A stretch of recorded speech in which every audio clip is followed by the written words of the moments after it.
స్వర్గం మును సిక్కుల మొగ్గలతో ముగ్గులు వేసి మును ముందుకు వచ్చే నెత్తని చూసి అంటుందమ్మా నా మనసే నిన్ను ప్రేమిస్తానని.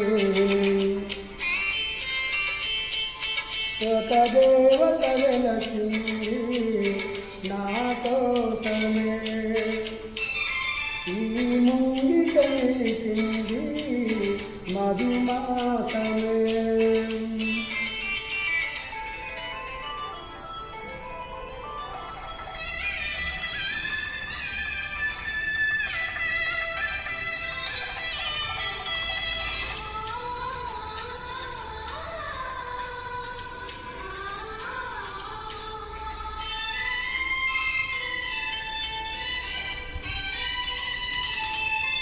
రోజా